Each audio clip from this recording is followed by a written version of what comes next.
on the 1962 transcontinental tour of Model A Fords from New York to San Francisco and back. Now, at that time, I was 20 years old. And Bud, how old were you? I was 11. And Bud was 11. I was 11. Okay. But I remember the trip very well. I mean, you know, at 11, it's not like my sisters that were like 6 and 4, you know.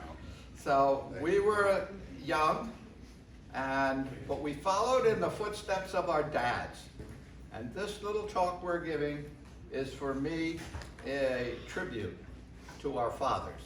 I'm going to introduce our fathers right now on the Today Show on June 20th, 1962.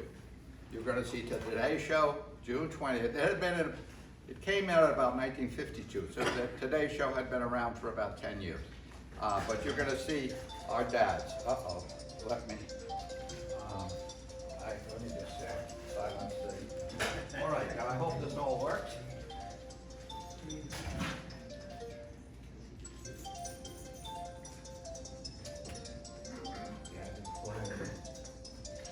Hold on. Oh, there we go.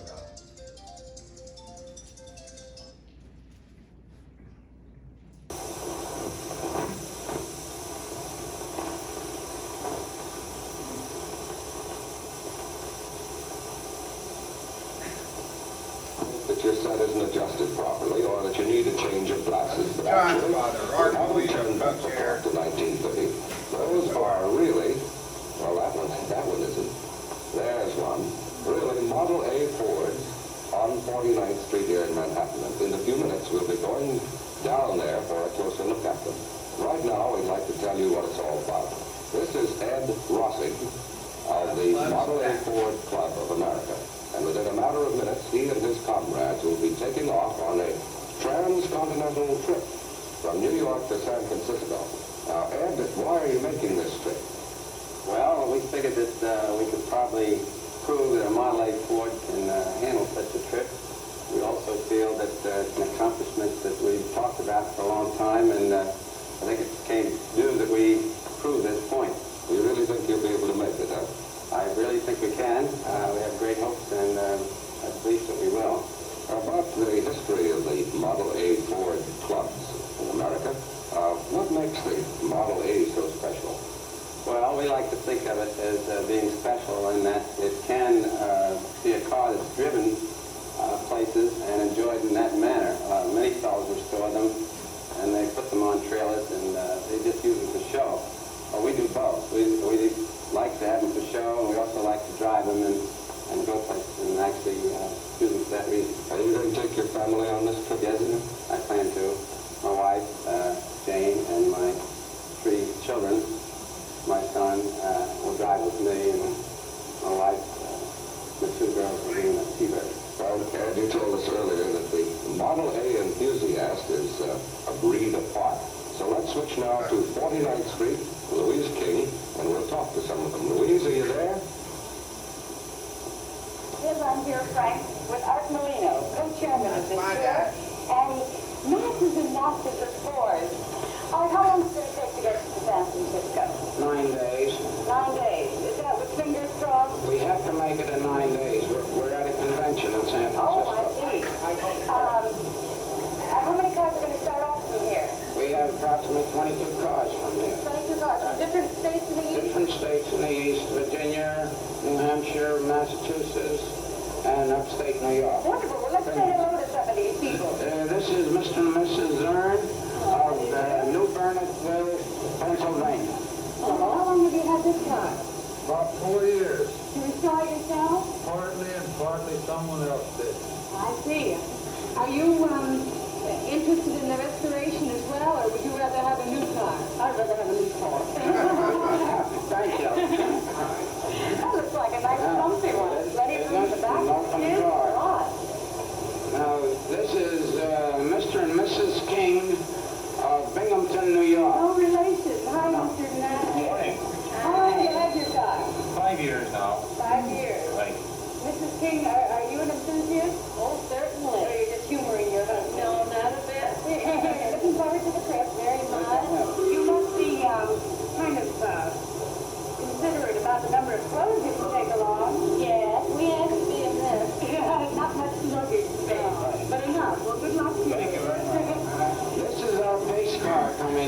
has been loaned to us, a Thunderbird loaned by the Ford Motor Company. This is Mrs. Jane Lussick, the wife of the chairman of our tour, and their daughter Ellen and Geneva. And Mr. Hank Edmonds of the Ford Motor Company. Well, how the little ones like all this? They're quite excited about the whole thing. Looking forward to it. To be in this car than one of the old ones. Well, I don't know. They like to ride in the other one too. Will you be meeting them? Yes, I will. Yes. Wonderful. Well, happy driving. Thank you. I think you're going to be a bit more comfortable than the others, aren't you? I bet there's a lot of jealous wives. Now, Ooh. And they now we noises of all sorts. a red roadster Hi. with Mr. and Mrs. Buckley of Massachusetts. How do you do? How do you do? I understand tires are rather important. There's the school that says you should have the old kind and others get very nasty and put balloon tires on. I like the original. You're in the original category. Do you turn your nose up to the ones that want the easy ride? No, I like the story. They have a lot of accessories. You understand them. How do you feel about all this? Looking forward to the drive to San Francisco. Do you think you're going to make it out there and all the way back? Every week you're right on that. That's what we like to hear. Thanks a Have a lot. wonderful trip. That's a pretty bright red one. Matches these red and white blazers which everyone's wearing. Is this sort of a club uniform? Yes, of the period. This is Mr. and Mrs. White of Massachusetts. How do you do, Mr. White? See, he's got an office back there and one son, it looks like. Your son looks old enough to really help you out with these restorations. Did he? I think we do some of the driving. Oh, yes, that's going to be easier. I suppose one of the great points is to take along children so they can help out. Yes. So he's a big one, young man, I should say. Well, have a happy drive. All right. This is an entire family from our own New Jersey club, Mr. and Mrs.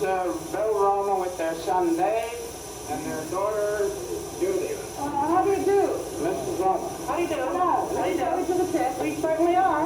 Good. Are you going to be able to drive all the way back in this? Why, sure. Yes, there is optimism here. How long have you had the car? About a year and a half. A year and a half. You're a newcomer to the club? Yeah, about 2 years. Uh-huh. Well, Got finished restoring. I think you're off to a wonderful trip. We hope so. We think so, too. What happens if anything breaks down? We're going to repair it best we can. Well, have a wonderful time and lots of luck to you. Lots of luck to all these people with the Ford Car Club today and for the next 9 days on their trip all the way to San Francisco. Thank you, Art Molina, for coming Thank you along very and much. introducing me to these fine, enthusiastic We people. hope you enjoy it. I sure did. This is Today on NBC.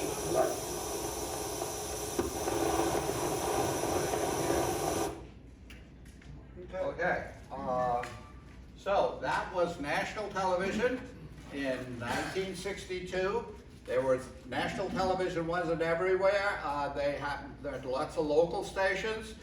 Color TV was not readily available. Most all TVs were black and white. This was not broadcast in color. It was broadcast in black and white as you see it. And it is, as I said, 10 years into the Today Show. And so news really didn't get on television until the Kennedy and Nixon debate in 1960. Then the televisions realized they were for entertainment. It was Bob Hope and that kind of stuff. And so then they began to have news and things like the Today Show. So you saw one of the early Today shows dedicated, and the national TV, this went on national TV in 1962. So now we're going to show you, that is the official line, and what people saw. I hope this will catch, there it is. Okay, that's what people saw who didn't know anything about it. We're going to give you the backstory. We're going to give you the story and some juicy tidbits that we shouldn't give you. And so we're going to tell you, this is going to be hard for you to duplicate anywhere else, because most of the people, we were two of the youngest people on the tour, and most of the people have passed who were on the tour. And remember, it's 60 years ago.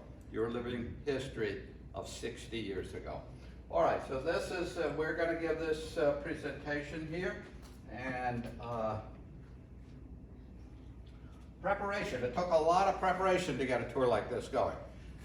It took months, and you know that. Yeah. You had to live with that in the house. In the We house. organized 21 cars and 42 people to drive on schedule, not just on schedule, 7,000 miles within 3 weeks. That's a fairly good accomplishment. And that didn't Model just A's. happen.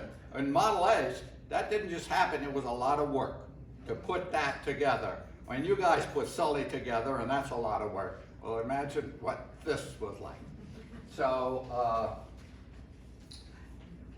see, whoops, I can't, how do I get it back? Just take the back arrow. The back arrow? All right, let me go forward here. There you go. Okay, first we had to get the cars ready. This is Bud Rossig on the radiator, and this is his dad fixing their A400 to go to California. We had cars of every kind. This was one of the best cars. This was a real show car. It was a beautiful car, very well restored and maintained. And we had cars to, so Ed Rossig was a chief engineer for Westinghouse of an entire plant that used to produce 10,000 televisions a day. So, so he was a very eloquent and very accomplished man. He had a beautiful Model A and a great son. And he was, Good mechanic. so we had, that's the best car. You will see pictures of a car from Richie Damonkos. Richie Damonkos, well, I had to look up his name, I forgot it. We called him Richie the Hood. He was a hoodlum from Newark, New Jersey. He had a repossessed Model A and $150 in his pocket. And he had to go, so you're gonna hear stories about Richie. You're gonna see things with Ed Rossig a lot. And you won't see my dad so much because Ed was prominent and in a beautiful car. My dad, you will find out, drove a parts truck to bring up the rear. So he was really around to go on television and everything. Parts were important. So we had to get the cars ready. Okay, so that's a big deal, all right? Now we had to get the people together. Remember I told you we had a range of people, all different, from different states, different areas. We have to get everybody on the same page to do this. And so we had meetings ahead of time. My dad is the first face you see on the left. I rode with this man whose face is under the picture, Herman Olme.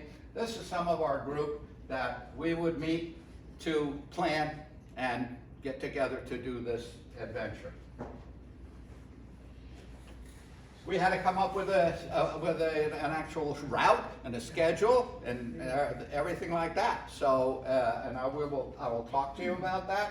The schedule is there for the way out. The way out was extremely critical because we were participating in a meet. We had to get there in time for the meet.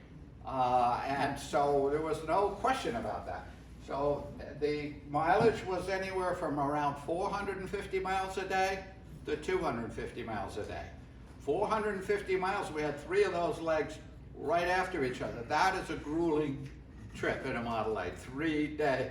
Then it went down to 300 and different miles. But so you're talking about some pretty heavy duty driving here and a schedule. Now we had to get sponsors. We got Ford Motor Company. They were very helpful here. They provided that Thunderbird you saw, that 1962. That is the biggest, fattest, juiciest Thunderbird they had that year. And the Ford Motor Company gave it to us and said, you drive that as your pace car. Of course, it was on the TV in every city. And you drive that as the pace car. And then you have a fast car if you need to get errands and do things. And they gave us a brand new Econoline truck, a 1960, I think it's the first year Econoline came out, a truck, and my dad drove the truck, okay, and the truck we filled with, the next company was J.C. Whitney. You know they make parts. parts. or they don't make them, but they sell parts. They make some, I think, but they sell parts.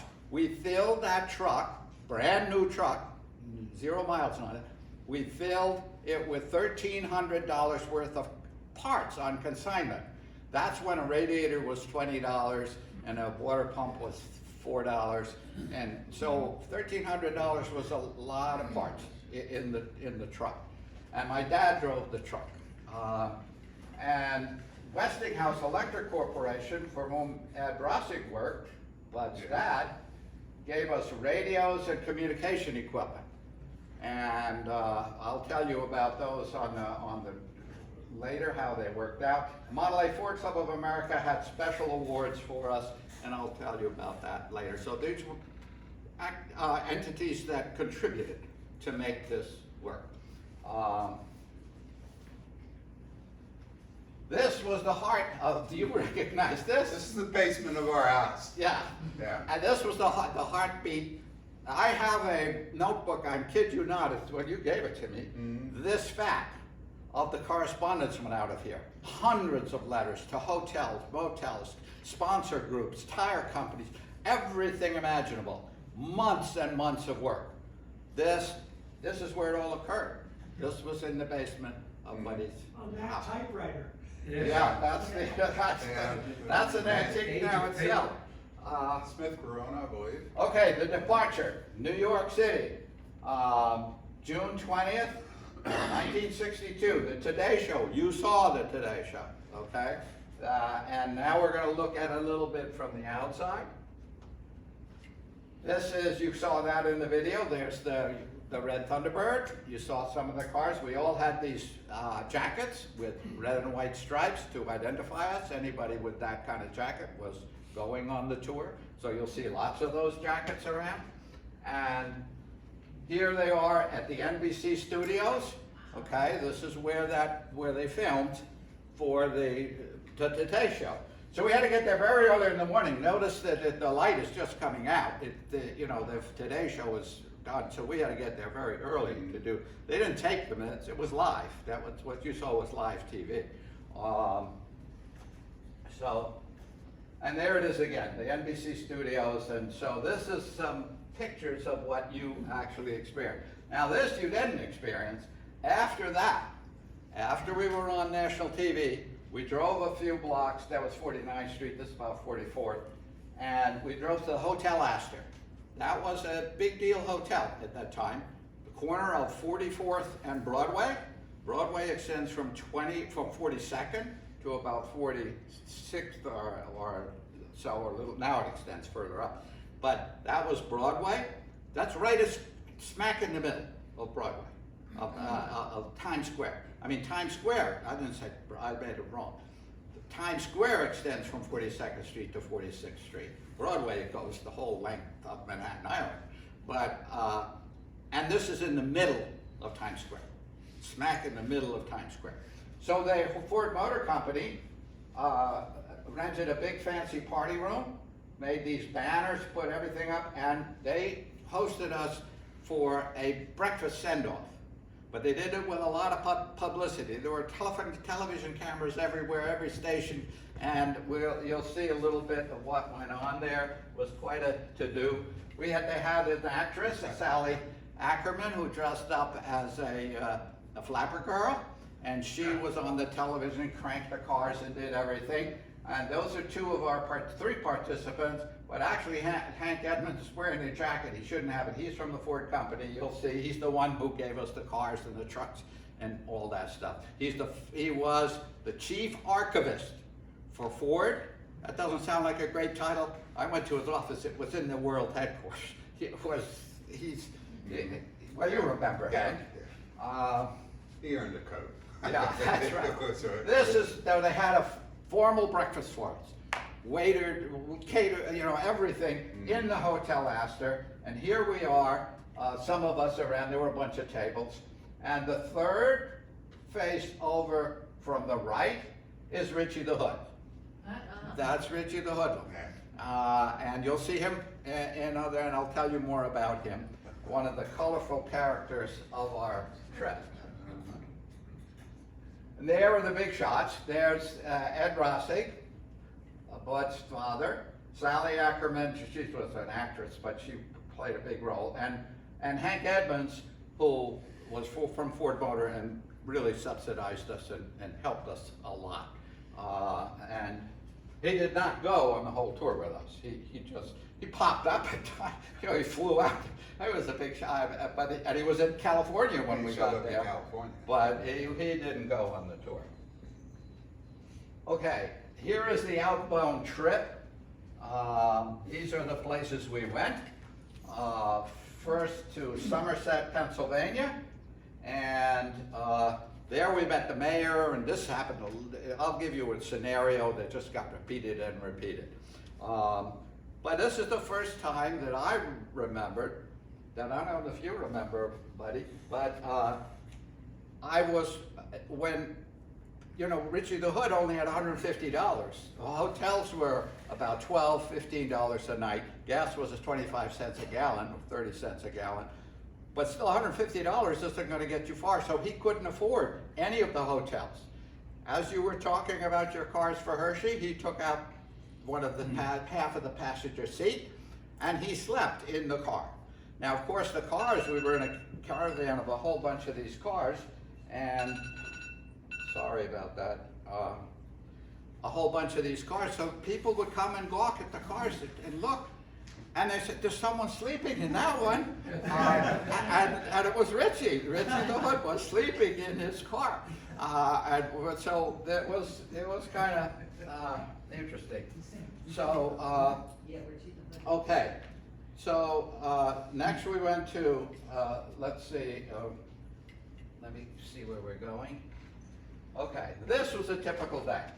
A typical day we would get, this is coming into a city, we would typically be met by a police caravan, a police escort, and we would go into the city, and they would either have us at the Ford dealership. In the Midwest, Ford was very powerful politically, so we would actually go to a Ford dealership and they might have a catered dinner for us, or some Ford executive would take us to a restaurant or something. So we'd go in with a police escort like that. Not easy to do, because This is South Bend, right? Correct. Because that police car is a Studebaker and there's a Avanti over to the right. Okay, the Avanti, you're going to hear about that. That was one of the highlights. That's very perceptive of you. That's South Bend. So our next stop was South Bend, and but I'm giving you some of these other slides the way it would work.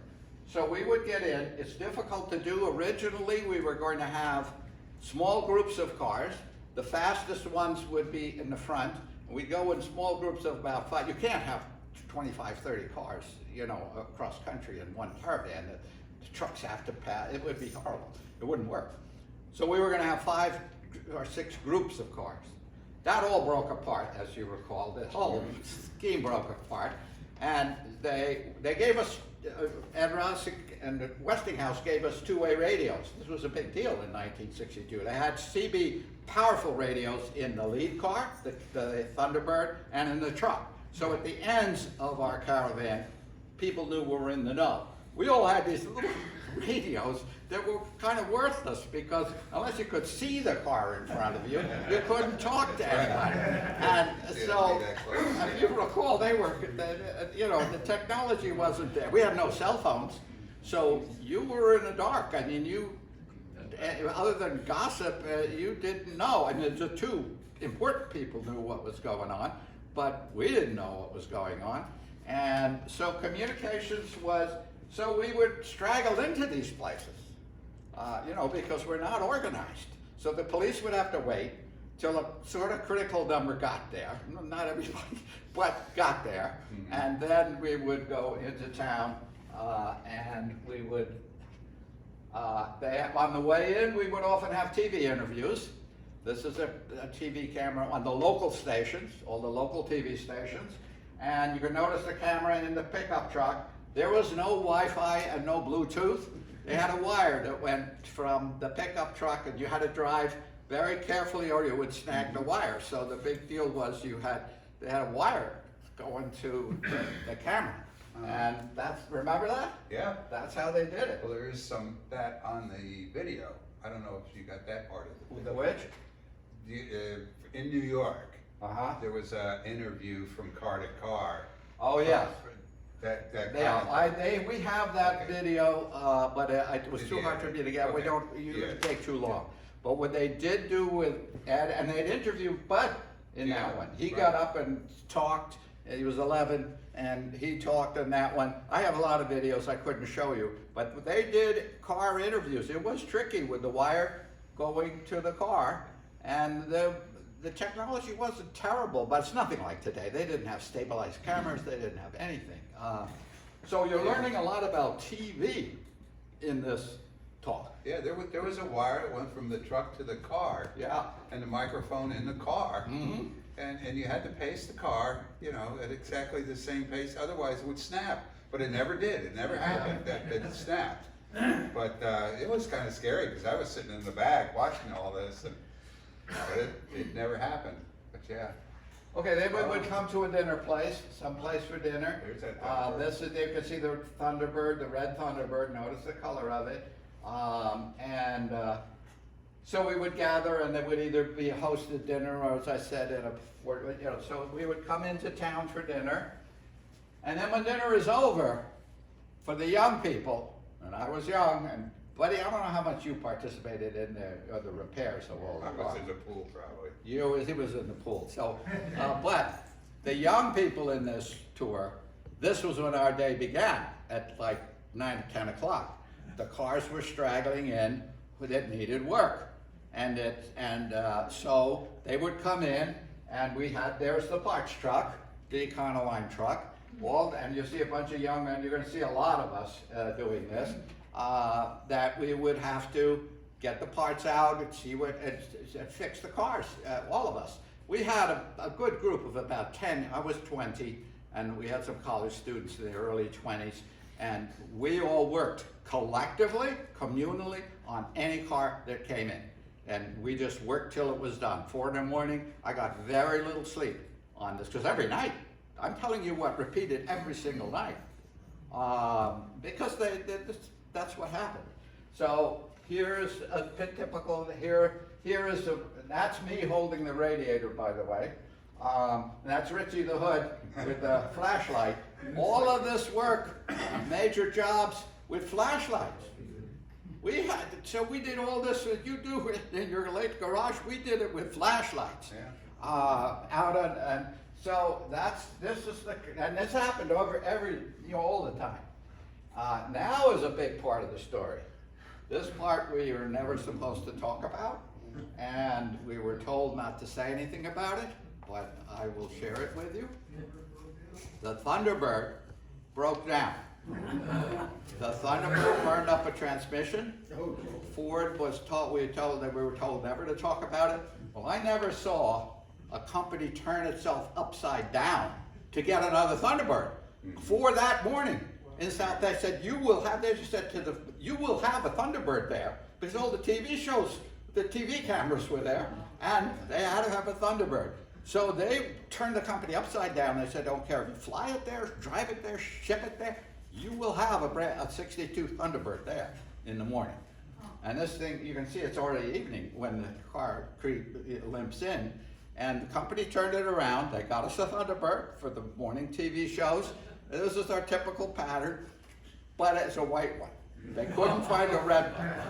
And so you're going to see later, and so we were told not to say anything, and they hoped that it would just slip by. Remember, it's not color TV, so everything's black and white. So they were just, I guess, hoped that, and we were not supposed to talk about it. But remember that? I remembered, yeah. All right, now this is a typical day on the road. If you were an early car, and you broke down early in the caravan, all the people would come by behind and offer help. So you had a number of people to help you, and you usually could get back on the road. So this is a picture of a nice scenario, an early car on the road. Now, here if you were later, my poor dad was the only one left. I mean, they had to bring up the rear. So if you had trouble then, it was my dad, Art Molino, that you saw in the video, who had to come out and help you fix it. And so this is a very typical pattern. My poor dad did this practically every day and came in late at night. Yeah, very late. Often missed the dinners, bringing the last car in. And if we got in, we would go to dinner, like us, and then we had to work as soon as the cars started. And other people drove in late themselves. They got there themselves. But my dad had to bring the last car in every day, no matter It what. could be 10 at night. Yeah. Yeah. So now, when we went out there, this is Herman Omi that I drove with. We finally got into the corn country and so we're past Des Moines, Iowa. We are now, this is Herman Omi looking at a junkyard with Model A's in it. So we found that this is a farm. So we're in the middle of Nebraska or Iowa or Nebraska now. It's a corn country. And I remember driving along and I saw Richie's car and he had the hood off. And he would steal corn from the fields and cook it on the manifold. So that was his food. And he would steal other things from other food and cook it on the manifold. He couldn't afford. We would take him out. We would give him dinner every once in a while. We also would let him into our rooms if he wanted to shower. But often, once in a blue moon, we would actually donate a room for him so that he could have a room.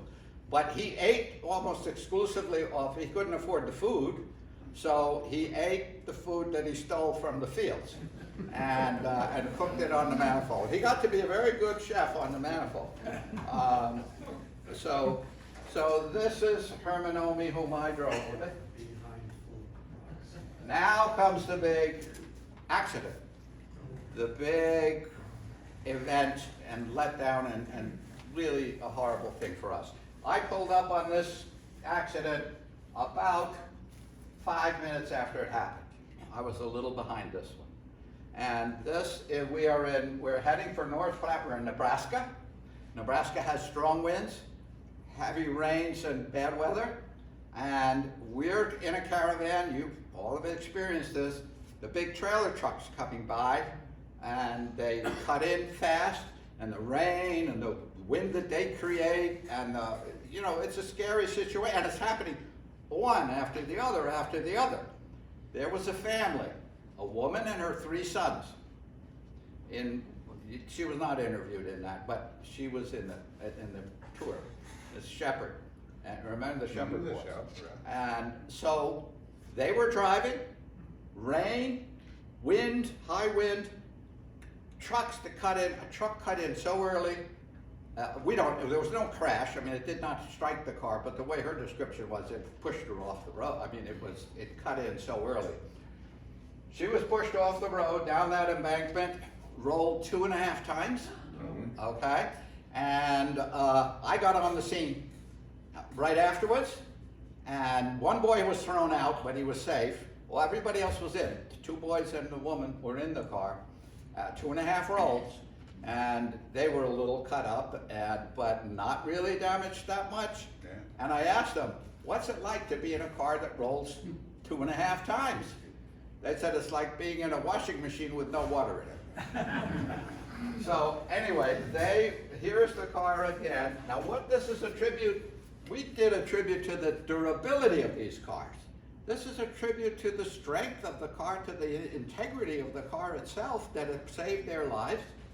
That, look at that car, the roof, it didn't, the people were all, they only spent the night in the hospital, and then Ford Motors said, if you can get to Salt Lake City, we will give them a brand new station wagon for the rest of the trip, and they deposited it at their local Ford dealer. Because first of all, it was very hard to have them come with us. We had no room. Their trunks and Model A's, we had stuff on the running board. How are we gonna get 3 more people and all their luggage in the caravan? It was impossible. In fact, we had to struggle to Salt Lake City like that. But to do it the rest of the way around the country was impossible. So Ford gave us a brand new station wagon. to take them further on. And so they had only minor injuries. Now, we're getting here to actually into Rawlings, Wyoming. And in Rawlings, we found a garage that really liked the Model A's. Remember, we had to lube our cars so we say 500 miles an hour, probably closer to 1,000 miles, you know, but we had to lube it several times cross country and then several times back, maybe twice each direction. So we had to find a place that could do that and would do it. There were grease guns around, but you know, people who, so we found someone in, and then once in a while when you found a gas station that liked you and you could do good things, we would congregate there. I mean, we would tell each other and we would get there. This gas station, we caused a big, we traffic jam in the gas station, and all the people came to look at the cars, and we got them serviced there. And before I drove into there, I remember riding with Herman Omi, who you saw with the camera, and I'm riding along in that sedan, and I'm driving, and I see Herman going like this down on the floor. And I said, "What you doing, Hermie?" And he said, "Keep driving, I'm putting out a fire." And so, yeah, because what happened is the floorboards, you know the floorboards, that we're running these cars 12 hours a day, day after day after day. The grease would come out from the transmission, a little bit of grease, coat the floorboard, the muffler's right under the floorboard, it would ignite. He just said, "Keep driving, I'm putting out a fire." And that happened a couple times, just kept driving. All right, so then we got to Salt Lake City, and so let me see where Look at the we two Cadillac convertibles on that. What? There are two brand new Cadillac convertibles. Yeah, On that. I bet, car yes, model. that's right. What was your average speed? They ranged. We were probably around 45, I'd say. I'd say 45. Yeah, tops, 50. some were going a little faster, some were going slower. It's hard to take 20. It grew to 30 cars, but we picked up people along the way. So by the time we got to San Francisco, we had 30.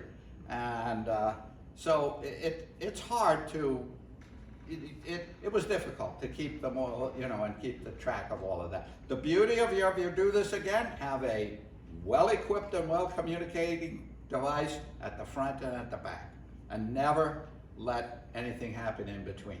So that at least, that was just what saved us. We knew we made a mistake. The Thunderbird didn't actually get to California, but we thought it would. And so and then we had the truck at the back. Okay, so now so this is Salt Lake City, just a little, that's the car I drove in. That's the one that's on fire. Here is Bud Rosick and Ed Rosick, Ed, and that's father and son.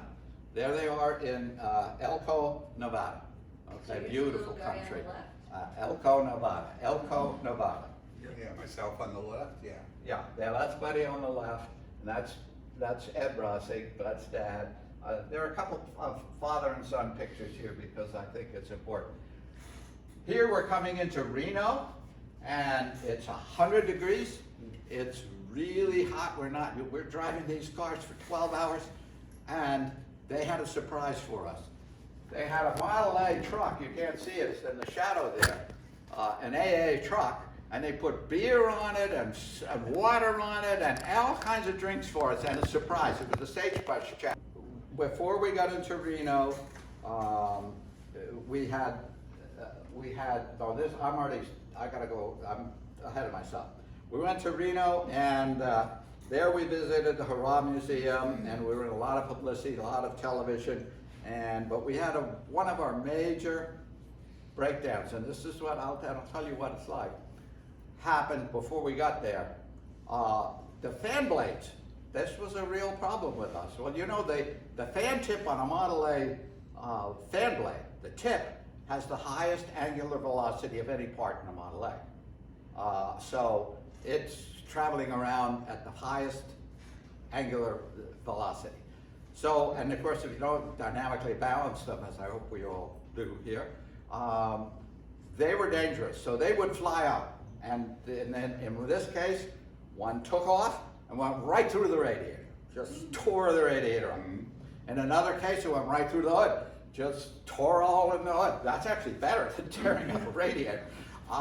So the fan blades were a problem. We had a major fan blade difficulty, and it took the young people like me. We now weren't working in the evening. We all had to go out to save this car where it broke down. And so the major problems were water pumps, fans, obviously carburetors and distributors, but we had spares of all that stuff. But the real bad ones were the fans. It damaged the cars. So now we get out of Reno and we're into Sacramento, California. Another club gives us a big barbecue banquet, you know, right out there in Sacramento. This is the day we get into San Francisco. So we gave, there's Ed Rossick and my dad in the white t-shirt, Ed Rossick in the checkered shirt. Then we're giving the club president in Sacramento a plaque because he was so generous and hospitable to us. And so there was lots of that. That was on TV and the cameras and everything. And now this is a cute thing. This is coming into California, coming from Sacramento to San Francisco. So we're really on the last leg here. And look at this car. They had to, in the back window, they put a map of a map of the United States and the course. I thought that was really clever. So that I have a picture of it from the back, and there's the caravan going in. That was a mess going to now San Francisco. Arrival on the 28th. Here we are at the Golden Gate Bridge. It was not all of us, but we did some touring, and so we took some shots of us at different places. All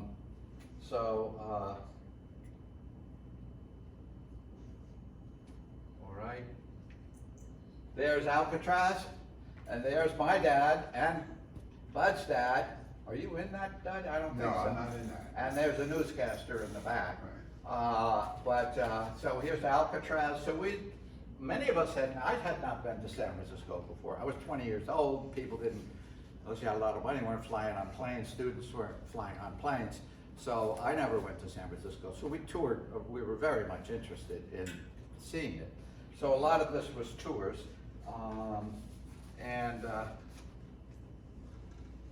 Here is Ed Rossick giving that's the mayor of San Francisco. And Ed Rossick giving him an antique radio that was from the 1930s that you could, it's a battery operated radio that you could have put in a Model A. So that's a piece of antique. Remember your dad used to restore antique electronics. Yeah, he was great at that. So he gave, and that radio was given by Westinghouse, but was presented by the mayor of Edison, New Jersey. Huh. The mayor there was giving it through Ed to the mayor here. Okay, so the mayor there, so that with some ceremony. So this is what happened. Who's the guy in the knickers? And here's Ed Rossick and Red Grow. Red Grow is way before your time. This was the fabled Model A restorer from California that we all worshipped. And his car was always on the picture, on the front page of everything. Because the California Club was stronger in those early days. They were much stronger. And we were in the restoration standards were off the wall. I mean, for us, Ed Rossick's car was a beautifully restored car. He would your dad was flabbergasted when he saw how well they restored the car. I know maybe even over-restored them, but what they did over there in California. So he is the premier example of that. So there's Ed Rossick and Red Grow. If you want to read the old restorer, you'll see Red Grow everywhere. And here we are somewhere else in San Francisco, and somewhere else in San Francisco. And all right, so then now what I'm gonna do now is I'll give you what we then had the meet. Okay, so when we got to the day of the 28th, this is a little after the 28th, but when we got there, it was a huge crowd. I mean, people we had just come Transcontinental in Model A's, and there was lots of publicity, and so we did a lot of that, and there were banquets that Ford gave us, again, another banquet in San Francisco, you know, at the beginning and the end, they gave us all these stuff. And so we had awards. That, remember I said the clubs had special awards? Okay, so they had special awards for the car that had the least difficulties, that got there just with minor maintenance. And you couldn't change a tire, no flat tires, no, you know, you had to get there. 2 cars won that. I was in one of the cars, it wasn't my car, but the Herman Omi that you saw there. He was a great mechanic. His car wasn't perfectly restored or anything, but it was like an original. But he knew how to keep it going. He got it, and one other, and the couple from Massachusetts that you saw, they got the no trouble, the least trouble award. Then there were awards for how close he could come to the mileage and everything else. And then there was an award for the hardest time, the hard time award, you know, the really hard time. Well, that was the Shepherds. I mean, they Accident, yeah. they had an accident and lost their car. And then there was someone who had the worst problems with their car. That was Richie the Hood. Because he was constantly, I have no money, he was eating off the, so he got that award. So this shows the range of American people, and this is what the Model A is great at. It brings together people from all levels and all different parts of America into one community, one body. And so that's so those were some of the awards we had. And so then we started out so after the show. Now in the show, they had 400 cars, 500 cars, I think something. But the 22 of us were given a special ring where our 22 cars were lined up there and honored. And there were honors and everything for the ones for our 20. But then there were beautiful cars all around. But we were in and I felt very proud of, you know, the way they did that. And so then so after we had the meet and it was highly successful and just, you know, great event, then we had to come back.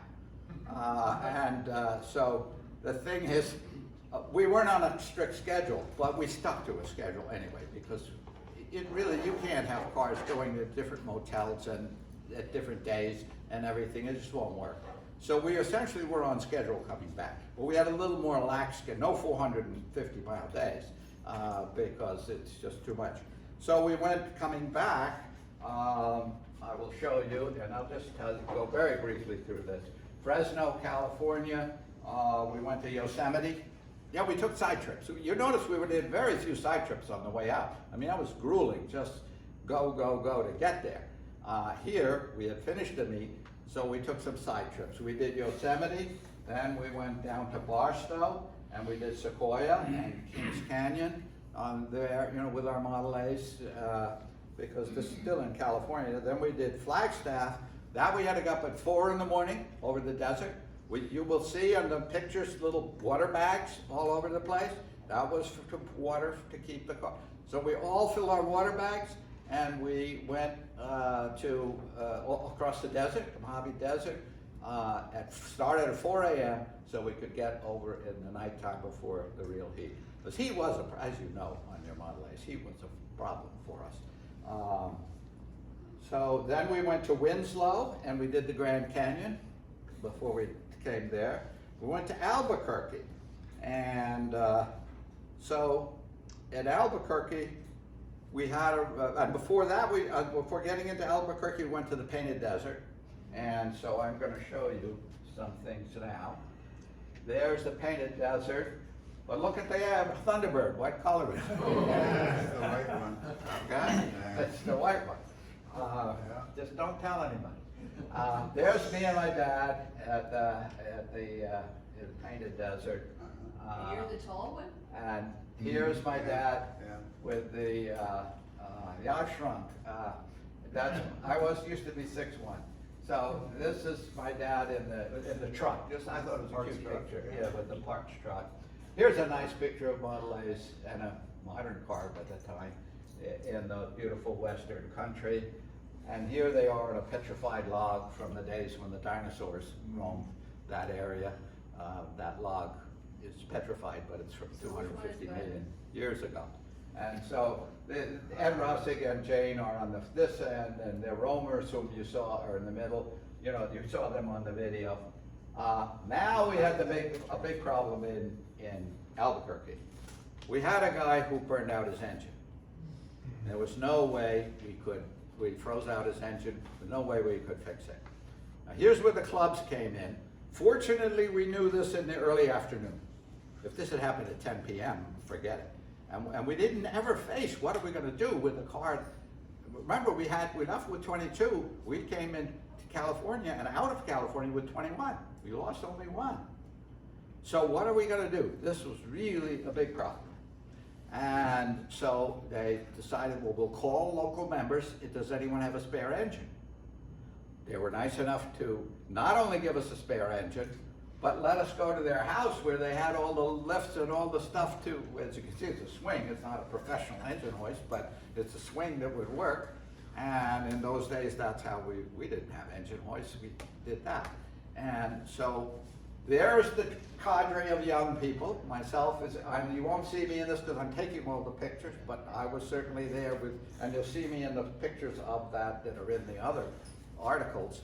But I was there with grease all over, you know, so in about 3 hours, 3.5, 4 hours, we totally took a engine out and put another one in. About 8 guys working really hard, full time.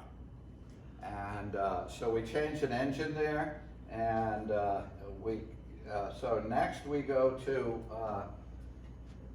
I'll just show another picture of that. And here we gave a plaque. There's my dad, and the young man in the white shirt, that's his house. He volunteered his house and gave the motor. So we gave him a plaque, you know, for that nice gesture. And now, okay, before I tell you this, I'll tell you another. This is Tulsa. Before we got to Tulsa, Oklahoma, we went to Amarillo, Texas. And there I was following Richie the Hood, and he was ahead of me. And I see Richie go tearing off the road in a cloud of dust into the desert. And I didn't know what was happening. So I later asked Richie, what did you do? You left the road and at full speed was just driving out in the desert. He said, I saw a calf. I thought I could run it down, run it over, and lash it to my spare tire for me. And I told Richie, I said, you know, in back east, you don't know, cattle rustling is a criminal offense that is very seriously treated in this country. You could you could have gotten huge trouble if you ever, he didn't get the calf got away. But he tried to run down a calf. Now so you've heard a lot of stories of collective heroism here and putting it together, a group like you are. Now I want to tell you individual heroism. This is the story. This car in Tulsa, Oklahoma, burns out the engine bearings. We try, he gets in late at night, we say there is no way. There's no way we can change another motor. We've already done it once. We called around even, there was no motor around, no place to do it. It was just impossible. So it was an executive decision, the big shots, your dad and my dad, I guess, said no. Well, then what's he gonna do? These two young men, let me tell you what they did. They had a car with the bearings virtually out. They kept it running at under 20 miles an hour. 24 hours a day, never stopped it, okay? Because they were afraid it would freeze up. They kept the oil in it and all. They ran that thing, rattling and vibrating like crazy, They ran day and night, 24 hours, never slept. Well, one would drive and the other, I guess, would doze, but no sleep, no meals, no nothing. I mean, we brought them food. They would limp in, bang, bang, bang, bang, bang, and at 4 in the morning, every morning, we were the young guys have to get up and help. So the big deal was we had to give them piles of bolts and nuts that they would lose along the way, because the car was slowly disintegrating as it drove. So I drove in the car. I said, because I knew this was happening. So I told the boys, the two young men, and do you remember their names? No, not. So anyway, there were two young men, and they're very brave. I mean, this is a brave commitment. We said we abandoned them.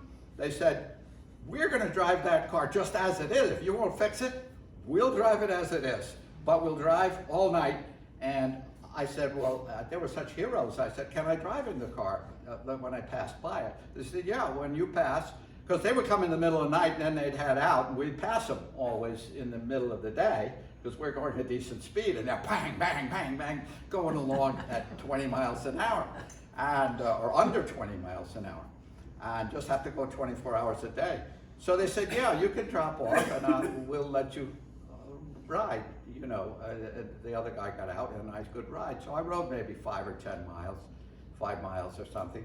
And I was sitting, it's a sport coupe, and what happens is parts fly up, bolts hit me on the head, out of the roof, screws hit me, stuff, you know, it was all falling apart. The car was shaking. Their hands were red, puffy red, from just holding that steering wheel, the motor going like this. Both of them had puffed red hands. They were dirty, so they couldn't take showers, do anything. They just drove 24 hours a day in that machine. And I drove there. If the part wasn't valuable, the horn fell off when I was there, just left it on the side of the road. A lot of brackets, all things. If the carburetor fell off, they had to go back, pick it up and put it on. But lots of parts, the car just disintegrated. It was left along the highway. Now, this is the only other car we lost. We didn't lose it. It got back to Pennsylvania. Okay, and then it froze. The engine just froze up, and they never were able to complete. But that's a pretty good record. I mean, just from Pennsylvania, they didn't get to New York with us. But that's the two cars we lost. One to an accident, and this one with bravery. This car was bravely driven to its bitter end.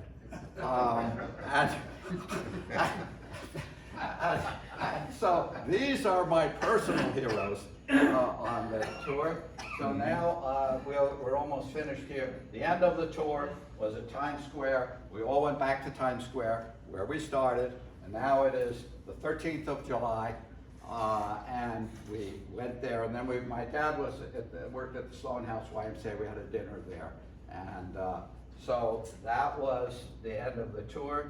And this whole talk is in memory of our fathers, Ed Rossig and Art Molino, who gave us the courage to venture.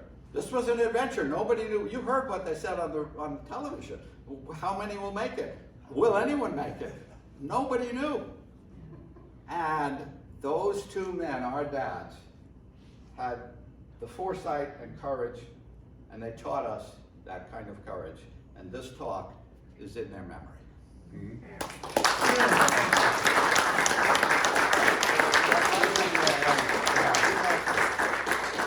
One thing I'd like to add, how did this all happen, the Transcontinental Tour? How did it all come to be? MAFCA was just getting started, late 50s, 56, 55, 57, somewhere in there. Real strong in California. It comes time for our first convention, and where's it going to be? Who's going to host? Now, the New Jersey chapter that did the Transcontinental Tour is real strong too. We're looking at 100-car membership, guys driving their cars to the monthly meetings and things. And so the board of directors of MAFCA at the time, my dad said, tell you what, let me propose this. Let me make a bid for the New Jersey group. If you allow us, and I got some things from old Restore magazine, if you allow us, the New Jersey chapter, to host the first MAFCA convention conference, or convention in Atlantic City. And you know that was the very first one. If you allow us to host the first convention, and California is putting in the bid saying, listen, everything started in California, you know. MAPCA started, you know, we got a real strong club here in California and things, we should host the first one. And so my dad said, I tell you what, I'm gonna put one more thing into the pot. We think that, and you saw it on the Today Show, he said, we think that the Model A Ford is the greatest car that was ever built. Tell you what, I'll put together a transcontinental tour with 30 club members, and we will drive our cars across the United States to the, if you host the second one, we'll drive to the second national there in California and allow us to do the first convention in Atlantic City. And the board said, okay. And that's how it all came about. And so thank you for having us. I thought it was enjoyable. You know, a lot of great stories. I remember it very well. It's been 60 years. I do have a handout. This is from the Astor Hotel. Please take one. A friend of mine is in the print business, made these up to some mileage for each day, and take a little postcard. Yeah, please take a postcard. Yeah, this is a flyer that sat on the table 60 years ago for people and members to, if you're interested in the Transcontinental Tour, take a flyer, give me a call, my address is on here. And so feel free to take those, they're a handout for tonight. Thank you. Thank you.